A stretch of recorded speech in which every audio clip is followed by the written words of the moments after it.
Hello guys, good morning. This is Amol Khedkar. Today we'll be talking about the article that you see on your screen, which says as India rolls out the welcome mat to manufacturers looking to leave China, what does it have to offer? Okay, this is from the South China Morning Post and this is written by Rahul Nath Chaudhary. Okay, so before we get started, please don't forget to subscribe to my channel as I upload these kind of geopolitical and world economic news on a daily basis. You really don't want to miss out on any of that. Okay, please don't forget to subscribe. So let's get started. So, as you know, due to the coronavirus crisis, many companies are leaving China. Recently, even the Japanese government gave its companies whole lot of incentive to leave China and set up manufacturing facilities at some other locations. So many countries all around the world are doing this. Okay, this is not a one time. This is not like a one country event. Okay, so I'll just read a few things over here. On top of India's large ready market, its latest targeted campaign comes after years of investor friendly moves in easing land acquisition, introducing a bankruptcy code, and simplifying and cutting taxes. Okay, so recently I have made a video about this where BHEL, like Bharat Heavy Electricals Limited, that company gave its unused factories to many companies that were leaving China. Then even Indian government gave land area which was twice the size of Luxembourg, okay, to the companies that were leaving China. And even the UP government, Yogi Adityanath government, they I think made some amendment in the labor laws so that companies can easily trade in UP. Okay, even MP did that, I think. Okay, so India is really going all in to entice the companies that are leaving China to come to India. Okay, and these are all the investor friendly moves which require easing of land acquisition. Obviously every business needs land, so that's why they need to ease the land acquisition process, introducing a bankruptcy code, and simplifying and cutting taxes. Okay, so these three things India is trying to do so that it can entice more and more industries to come to India. Okay, following the outbreak of the coronavirus, which was first seen in Wuhan, a number of foreign entrepreneurs with manufacturing plants in China have lost confidence in the country and started to explore opportunities elsewhere. India has seen a potential opportunity and begun to pursue these investors, offering several incentives. Obviously, India and China are the two big giants in that area. So no other country other than India really have can rival China. Okay, India has all the potential to rival China. It has a huge population, it has a very young workforce, and it now has the government that is friendly to the businesses. Okay, New Delhi has identified a number of industries, including electronic products, where investment can be encouraged and instructed its foreign missions to launch campaigns for the program. So India has had many foreign missions. By foreign missions, I mean like the consulate generals that operate in outside countries. So even in Canada, in which the country that I'm living in right now, there is a consulate general of India, and they are the mouthpiece of the Indian government in Canada. Okay, so what India is doing is that it is using its uh, you know outside influence, like if say like there are Korean companies or Japanese companies, then the consulate general of India in Japan or Korea is trying to push the agenda of make in India, right? So because it wants many Chinese companies to start making in India. Provincial governments in Gujarat, Madhya Pradesh, and Uttar Pradesh, meanwhile, have been quick to relax their labor laws, and the country is also reportedly developing a land pool nearly double the size of Luxembourg to attract investors. As I said, like three states in India, Gujarat, MP, and UP, and even the central government is giving double the size of Luxembourg to attract investors.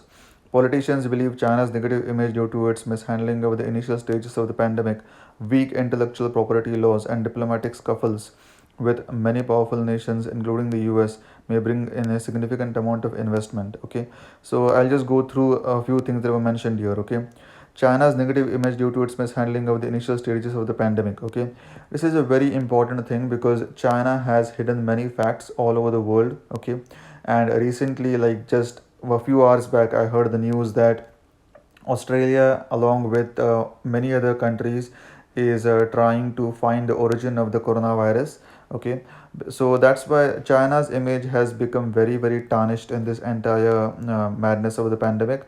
So there is just no doubt about that, and that's why many companies are trying to leave China, and many companies have also realized why they do not want to, put all the eggs into one basket, because earlier they had everything into China, and when China collapsed, all the supply chains just went bankrupt, and they don't want any of that henceforth. Okay, weak intellectual property laws. China just does not have any intellectual property laws. By intellectual property laws, I mean, like, copyright laws, or you know you cannot resell anything without giving royalty to the person. They don't have any of that. Okay, China has a very, very weak system of intellectual property laws, and that is also one of the reasons why China is the manufacturing hub of the world, right? But it is not like the intellectual hub of the world. Okay, why is that? Because intellectual property is not respected in China. It's just a manufacturing thing, and that's how people survive in China. Okay, and diplomatic scuffles with many powerful nations, including the U.S. Obviously, China has threatened America with regards to Huawei. Okay, then China also had a spat with Brazil. China has been, quarreling with India many times. Then I have also made a video about CPEC, China Pakistan Economic Corridor, which is a major threat for India. And I've also made a video about Belt and Road Initiative. Okay, the One Belt One Road project, the OBR project that China is trying to use as a tool to gain influence around the world. Okay, so China is definitely not in a good spot at this moment, to be very honest with you. Okay, they hope it will boost the Make in India program adopted in 2014 to encourage manufacturing. Okay, so Make in India was the program that was adopted by the Modi government, the current reigning government in India, in 2014, to encourage many foreign companies to come to India. Okay, India of course desires such foreign investment, but is the nation ready to attract it? Okay, let's examine some of the crucial factors that could favor India's plan to become a more nodal destination for the manufacturing sector. Okay, so this is a really important thing, because many people say that India can become the manufacturing hub of the world, but you really need to understand a few things before you can make those kind of projections. Okay, so for India to become like a nodal destination in the sense, like, India will become the node through which things will be shipped to different parts of the world. Okay, can India do that? Okay, one of its biggest advantages lies in its growing economy. Obviously, India has a big economy which is growing at a rapid pace. Despite the COVID 19 outbreak and nationwide lockdown, the International Monetary Fund estimates that India will be among a very small number of economies to still grow in 2020. Okay, I have made a video about this where I say that India is the future of the world, and I am analyzing all the growth projections by IMF for all the major world economies. So only India and China have positive growth outlook in that chart. Okay, you can go and check that video out as well. It's on this channel. So that is true. India has a very big economy, and that's why it has a positive growth outlook for 2020. India offers a large market owing to its sizable population and growing incomes, right? India is definitely a very big market. Okay, India will definitely be a very, very big consumer market by 2030. It will be the second biggest consumer market by 2030. Okay, that is my honest prediction, owing to its sizable population. Sizable population, I mean, obviously, and the fun part about India's population is that it is increasing. Okay, China's population has stopped increasing at a rapid pace at this point. Okay, so the problem that China is facing right now is diminishing population, not increasing population. So China is really trying to encourage people to have more babies, because right now China is facing a population decline. Okay, so by 2030 China is just going to lose around 50 million people. Okay, so China is not going to grow in terms of population anytime soon. Okay, but India is definitely going to grow, and growing incomes. Obviously, India is going through a massive demographic transformation, as I have made videos about this, and you can check all my videos about. I do also have a playlist of Indian Century, where I discuss all the topics that I think will pertain to an Indian century, and why I think this will be an Indian century. Okay, so please don't forget to check the playlist out.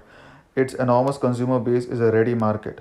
Obviously, there's a very big consumer base. It has a very big young population in India, okay, and makes investment attractive with a high potential to earn quickly. That's why I have said that many of the tech giants are trying to venture into the Indian market. You know, I've made a video about Facebook trying a stake into Reliance Jio. Okay, then Amazon is trying to gain a hold of the Indian market. Google is definitely trying to gain ground in the Indian market. Okay, Apple recently launched a cheap phone so that it wanted to attract people in the Indian market. Okay, Microsoft recently launched all the Meet apps, right? Because even they want to capture the Indian market. So all the tech giants and all the companies are trying to gain their share of the pie of the huge consumer base in India. Okay, India can showcase its favorable policy environment in appealing to investors. Okay, so a favorable policy is a very important thing, because good governance is required for any nation to succeed. Okay, you just cannot have huge population or industries coming in, but the governance laws also need to be appropriate. Okay, that's why India has a favorable policy environment, and that is very true. And because India is a democracy, and rule of law is enforced in India. But if you look at China is a one party system. Okay, Chinese Communist Party rules it, and that's why many companies are also at odds with CCP many times. So if you recently followed the news articles, National Basketball Association, NBA, right? NBA had a spat with China because one of the managers of the football teams of NBA, on like the basketball teams of NBA, he tweeted something in support of Hong Kong. Okay, so that's why China said that we will not allow any NBA matches to happen in China. So that's why China is a one party system, and it's a pretty ruthless and dictatorial system. But India, on the other hand, is a democratic system. So many companies do favor India's governance policies as opposed to China. There's just no doubt about that. The government has made myriad efforts to attract foreign investors since 2014. That is true. Foreign direct investment policy has been relaxed and intellectual property laws tightened. Okay, so look at this. This is really important thing.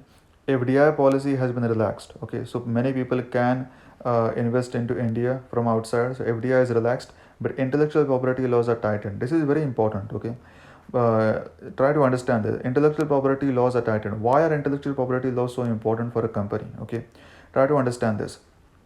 Why is that? Because if a company starts bringing a product into the Indian market, it needs to make sure that it has some sort of right over it. Okay, if any other company starts duplicating its product and starts selling it into the market, then that company will not be willing to sell products into the Indian market. Okay, and that is exactly what has happened in China. Okay, why China is manufacturing hub of the world? Because like people can duplicate things very easily in China. Okay, you can literally you can just give them one product and they will start duplicating it as if there's no tomorrow. There are many factories in Shenzhen that do exactly this. Okay, they can literally duplicate any sort of uh, you know uh, electronic equipment, and they will do it within a matter of seconds. Okay, so that's why you can find many pirated brands that come from China. Okay, so an investor facilitation cell has been set up to help investors seek regulatory approval with hand-holding services through the pre-investment phase, execution, and aftercare support. So that's why India is going all in into this. They are really trying to lure investors into India. Okay, amendments to the Colonial Era Land Acquisition Act in 2013 add to India's attraction to investors by fast-tracking the approval procedure. Amendments also ensure an exemption from a social audit while seeking approval from 80% of landowners affected by a proposed project in selected sectors. Okay, so land acquisition is a really important thing, and India is trying to lure many companies from outside by giving them land at a very cheap cost and without any hassles. Okay, India has introduced a GST tax to replace the previous century-old tax structure. Even I have uploaded a GST tax structure. Okay, this has simplified various procedures related to tax filing. Further, India's recent amendment of the Insolvency and Bankruptcy Code prevents willful defaulters from buying their own troubled assets at discounted rates and helps to build trust in the business community. Okay, so this is also very important because what has happened recently is that many people in India have fled to other countries, and they have used this loophole in the insolvency and bankruptcy code that was there before. So now India has amended the insolvency and bankruptcy code, and that's why many people cannot take advantage of it to buy their own troubled assets. Okay, what people do is that they do insider trading. Okay, they buy their own troubled assets at discounted rates and helps to build. That's what they do, and that's why, because the amendment has been passed by the Indian government, it helps to build trust in the business community, which is very important. Okay, businesses will have to trust the government before they start coming into the government. Many businesses around the world do not trust the Chinese Communist Party. It's just the plain fact. Okay, Chinese Communist Party has had a very brutal crackdown on anything and everything. The last protest that happened in China was in 1989 at Tiananmen Square. Okay, after that, no protest has happened in China ever since. Okay, so that's why businesses need to trust the government, and so that they can come to that government and start investing into the country. India's commendable step of reducing corporate tax to 15% for new companies in the manufacturing sector, announced in the latest budget, will add to its attractiveness while drawing the attention of prospective investors. Corporate tax rates are now among the lowest in the world. Imagine this. Okay, corporate tax rates are really a very important thing, because if a company is trying to set up a plant into a different country, then it really has to worry about the corporate tax rates, because they have to shell out all of those taxes if they operate in that country. So now India has some of the lowest rates in the world. That's why it is enticing many and many companies to come into India and make in India. Okay, finally, India has jumped to 63rd position in the World Bank's Ease of Doing Business report 2020 from 77th place in the previous year, will also boost its plan to build trust among potential investors, right? So ease of doing business, India is trying to jump up the ranking. Okay, India has all the pieces in place to help boost foreign direct investment in the aftermath of the coronavirus crisis.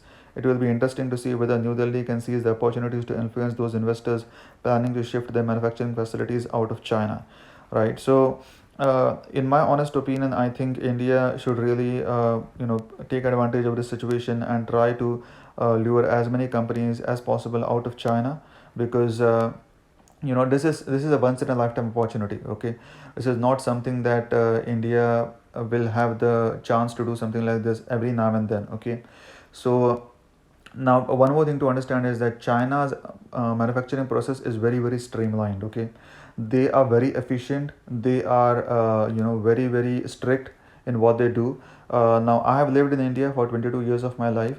All I can say is that in India, the work culture in India is not that up to the mark as it is in China. Okay, so I'm an Indian by citizenship, I'm an Indian by birth, but all I can say is that the work culture in India is not that streamlined or strict as China. Okay, in China, because it's a one party system, that's why people just follow orders. They don't question it. They absolutely do not question it. They will just follow the orders, and they will follow it so diligently that you can literally expect very high efficiency from them. Okay, that's not the case in India, very frankly speaking. Okay, India is a democracy, but democracy also comes with its own repercussions. Okay, there can be protests in India for almost every small thing. Okay, people have rights, and that's why they are not willing to just follow orders without questioning them. Okay, sometimes that's a good thing, but sometimes it's a bad thing as well. I have started this channel just to make sure that I can analyze things in both ways. Okay, from both sides of the coin.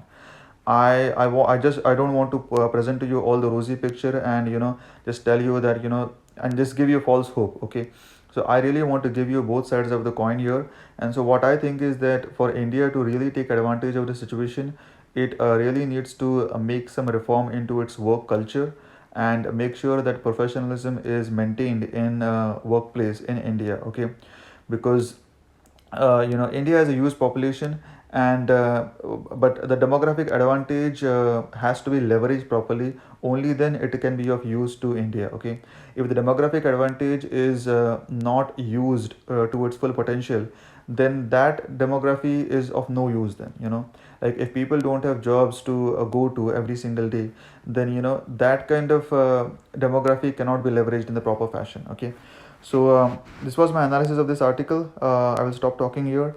If you liked my analysis of this article, please don't forget to subscribe to my channel, as I upload these kind of detailed analysis of geopolitical events on a daily basis. And also please like, comment, share, and share it with your friends and family. Thank you. Have a good day. Bye bye.